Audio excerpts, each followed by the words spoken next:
guys, kembali lagi bersama aku Gracelina Estrelita.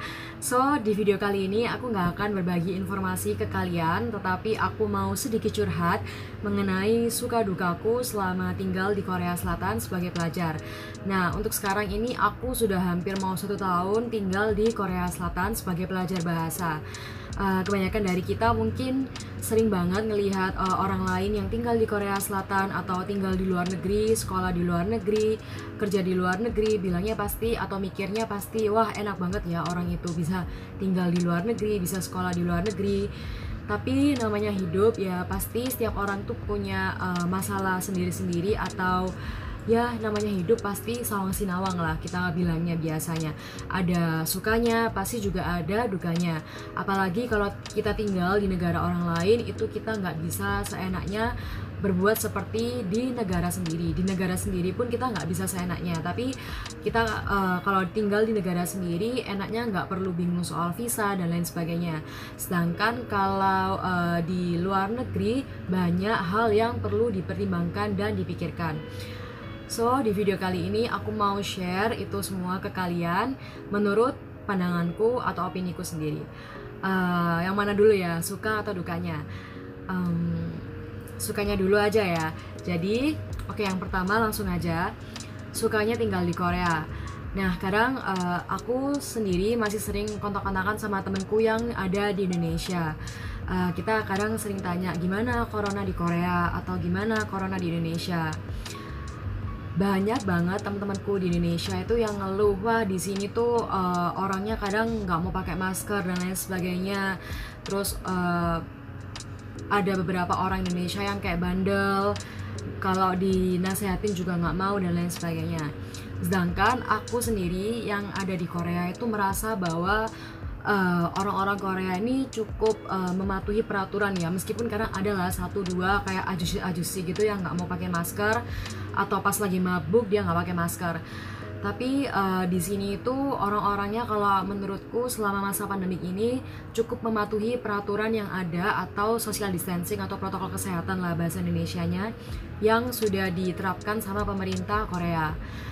Jadi di sini aku juga merasa aman. Terus kemudian untuk tes PCR-nya pun juga gampang, nggak perlu antri sampai kayak yang di Indonesia. Jadi kalau misalnya kita sakit dikit, kita bisa langsung tes PCR di rumah sakit terdekat.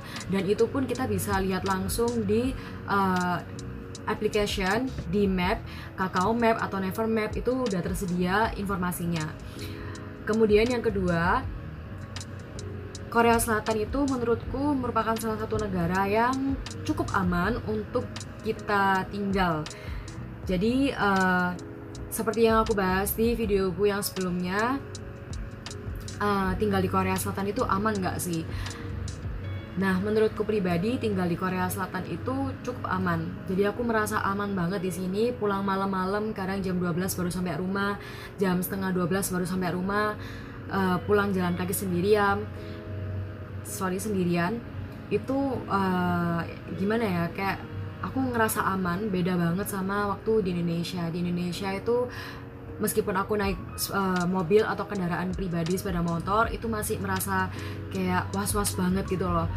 Terus di sini juga yang ketiga, transportasinya itu oke banget. Jadi kayak bus, terus subway, kereta bawah tanah atau kereta yang biasa, itu semua ada dan datanya itu lengkap banget. Jadi kita kalau tinggal di Korea biasanya ada pakai Kakao Metro. Aku sendiri pakai Kakao Metro, terus pakai Kakao Map sama Never Map, kadang juga bisa dicek di sana. Dan tiga-tiganya ini lengkap banget. Jadi kayak misalnya busnya datang jam segini atau keretanya datang jam segini dan lain sebagainya. Terus kalau misalnya mau keluar kota pun di Korea ya, itu transportasinya juga cukup nyaman dan menurutku sih relatif murah ya harganya dibandingkan dengan kalau contohnya aja kalau di Jepang itu menurutku lebih mahal daripada di Korea. Kalau kita naik taksi di Jepang itu, wah biasanya orang-orang pada bilang mahal banget. Di Korea menurutku juga taksi pun relatif murah. Terus di Korea tuh juga ada Kakao Taksi. Kakao taksi itu seperti GrabCar atau GoCar kalau di Indonesia, dan harganya juga menurutku nggak mahal, dan kalian juga bisa pesan langsung melalui HP. Jadi di sini itu kelebihannya kalau tinggal di Korea, enaknya transportasinya itu nyaman banget ya menurut aku sih.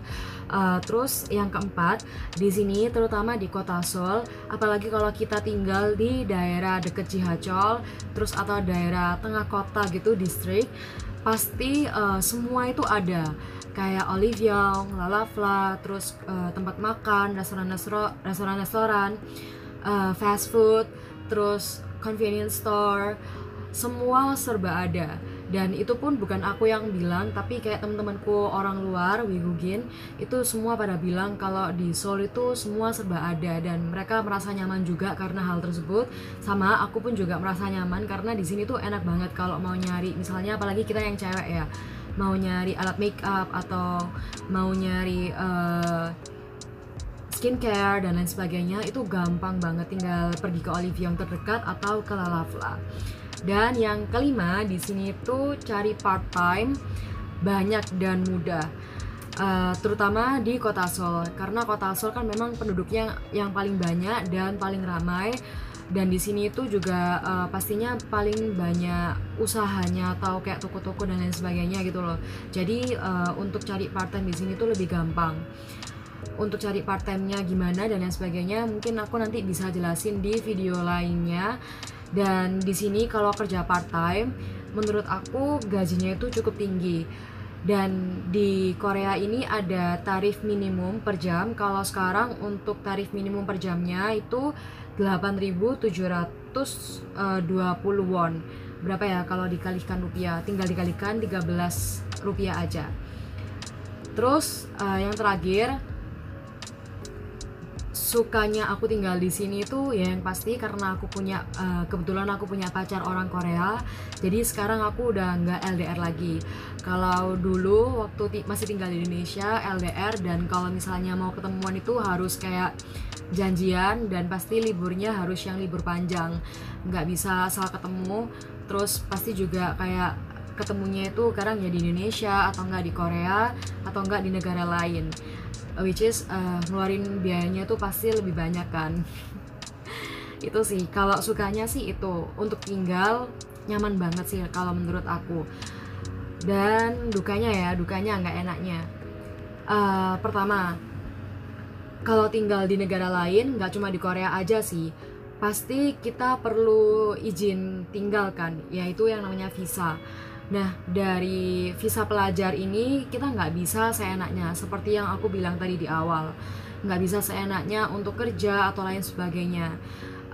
Terus pasti kan juga ada masa tinggalnya visa tersebut. Jadi kalau misalnya sekolah kita udah habis, terus misalnya kayak aku sekarang pegang visa D4. Nah, D4 itu ada batas batas maksimumnya. Jadi selama 2 tahun kamu bisa dapat visa D4. Setelah itu kamu harus tuker ke D2 atau enggak ke visa lainnya lah, atau enggak kamu harus pulang ke negaramu Indonesia. Nah, jadi ada batasannya, dan kita nggak bisa seenaknya tinggal dengan visa tersebut, terutama visa D4 sih setahu aku, selama-lamanya gitu.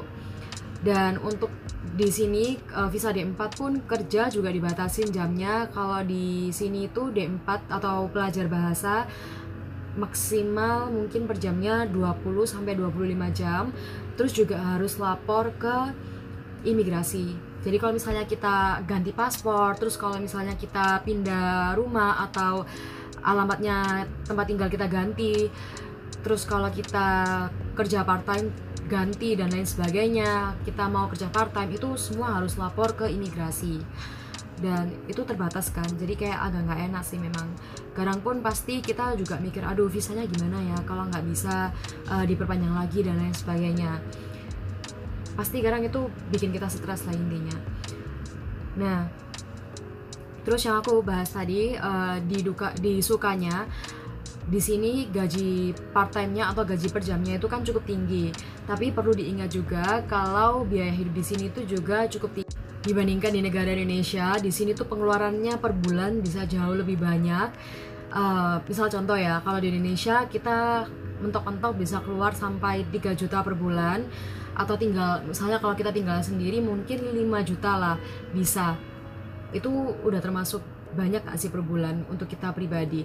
5 juta. Nah di sini tuh misalnya aku tanpa hedon pun, tanpa beli-beli barang dan lain sebagainya, itu bisa keluar sampai 9 juta sampai 10 juta per bulannya. Tapi tergantung ya, tergantung kita bisa hemat atau enggaknya di sini. Nah kalian juga harus ingat juga di sini tuh godaannya tuh banyak, kayak contohnya makanannya tuh enak-enak, terus kayak apalagi untuk cewek-cewek, baju-bajunya, skincare dan make up. Tapi untungnya kalau untuk baju, fashion, make up, terus skincare aku jarang banget beli. Tapi kalau untuk makanan, sometimes aku masih pingin makan di luar dan lain sebagainya, pasti aku mengeluarkan uang yang lebih banyak daripada masak di rumah. Jadi intinya di sini tuh juga gajinya enak, banyak, godaannya juga banyak, terus harus kerja keras lah intinya. Kalau gini sih, kalau misalnya kalian punya orang tua yang masih mampu untuk membiayai sekolah kalian di luar negeri atau kuliah kalian di luar negeri, mungkin kalian akan lebih merasa nyaman untuk tinggal di sini, karena kalian nggak perlu bingung soal uang atau ekonomi lah. Tapi kalau misalnya kayak aku pribadi udah nggak dikirim sama orang tua dan aku harus kerja part time di sini dan lain sebagainya, jadi agak kadang pasti mikir, oh aku harus nabung uangku segini untuk bayar uang sekolah bahasaku dan lain sebagainya, terus aku harus nabung uangku segini untuk bayar uang rumah, terus untuk bayar uang per bulan dan lain sebagainya. Itu harus dipikirkan, karena di negara orang lain kita nggak tinggal sama orang tua kita. Terus kalau yang seperti aku juga harus mikirkan untuk bayar uang sekolah dan lain-lain, apa-apa semua sendiri. Ya belajar mandiri sih, ada plusnya lah sebenarnya, tapi kadang ya juga bikin stres atau enggak itu berat. Jadi kita harus semangat. Terus dukanya juga sebenarnya ini optional sih, tapi kalau menurut aku, karena mungkin aku di Indonesia terbiasa sebelum waktu aku kuliah di Indonesia, sebelum aku berangkat ke Korea, aku terbiasa kalau kemana-mana itu naik mobil. Nah jadi mungkin kalau di Indonesia aku nggak merasa kayak terlalu kepanasan gitu loh. Tapi kalau di Korea itu ya ampun, waktu musim dingin itu dingin banget cuacanya, apalagi kalau misalnya waktu Desember, Januari. Sedangkan sekarang ini lagi bulan Juli, Agustus, ya pokoknya summer lah. Panas banget teman-teman, apalagi kalau di Korea ini kan aku jalan kaki, kemana-mana itu mesti jalan kaki. Terus untuk naik Jihacheol aja kadang aku misalnya nggak naik bus ya, harus jalan kaki selama 15 menit. Misalnya aku mau ke Daiso aja lah, ke Daiso itu jalan selama 15 menit, 10 menitan, dan itu panas banget. Dan cuacanya di sini atau suhunya di sini di Korea sama di Indonesia waktu summer tuh beda banget. Nah kalau di Indonesia tuh setahu aku cuma kayak cuma panas-panas biasa gitu loh. Kadang kalau misalnya aku di Indonesia pun pagi-pagi juga sering jalan kaki ke pasar, itu gimana ya, nggak panas tapi nggak sampai terlalu lembab gitu. Tapi kalau di Korea panas iya, teriknya juga gila banget, terus humid banget, jadi kayak bener-bener lembab dan kepanasan. Aku tiap hari di sini kayak merasa kepanasan, gila. Terus tapi kalau di Korea sih kita di bulan September, Oktober, November bisa lihat fall dangpum, atau di bulan April ya, April Maret bisa lihat spring. Itu sih enaknya. Terus kalau di bulan Desember juga bisa lihat snow, salju. Tapi ya itu opini sih. Dukanya ya itu aja sih. Nah kalau untuk soal teman, terus kayak keluarga, tinggal sendiri, homesick dan lain sebagainya, aku nggak merasa itu sebagai duka sih, karena aku juga udah terbiasa Terus ya memang sih kalau kita tinggal di negara orang lain atau kita tinggal di luar negeri mungkin untuk pertemanan lebih sedikit dibandingkan kita tinggal di Indonesia. Apalagi kan Indonesia udah kayak apa ya, kampung halaman ya, negara asal kita, pasti temennya lebih banyak dibandingkan di negara lain. Tapi ya that's okay, kalau aku sih nggak masalah. Kalau mungkin orang lain juga kadang merasa itu sebagai duka ya, kayak nggak enak gitu, kangen pulang rumah dan lain sebagainya. Di sini pun ya dukanya mungkin juga nggak bisa makan makanan Indonesia yang enak-enak. Terus kalau makan makanan Indonesia pun juga mahal dan rasanya belum tentu seenak yang ada di Indonesia. Jadi ya itu aja, itu opini sih. Tapi di sini aku selama tinggal di Korea itu aku sudah merasa sangat bersyukur karena masih bisa diberi kesempatan untuk sekolah bahasa, belajar bahasa Korea di Korea Selatan. Nah, buat kalian yang masih belum ada kesempatan untuk sekolah bahasa di Korea, karena sekarang kan masih ditangguhkan untuk visa pelajar D2 dan 4, tetap semangat, oke? Kalian pasti bisa sekolah di Korea Selatan di sini. Korea menantimu teman-teman. Oke, sampai sini aja video kali ini. Aku mau curhat sedikit sih tentang hal itu. Ya, seenggaknya buat gambaran lah untuk kita semua. Oh, ya bener sih. Maksudnya kayak pasti ada suka dan duka kan. Kadang kalau aku sebelum ke Korea pun ngeliat orang lain yang tinggal di Korea tuh mikirnya enak semua, kayak enak ya tinggal di Korea, enak ya, tapi ternyata ya nggak seenak itu, nggak seenak di drama juga. Jadi ya oke, itu aja. Thank you teman-teman udah nonton video aku. Kalau kalian merasa video aku bermanfaat, boleh bantu support aku dengan cara subscribe, like, and comment. Kalian boleh share juga ke teman-teman kalian.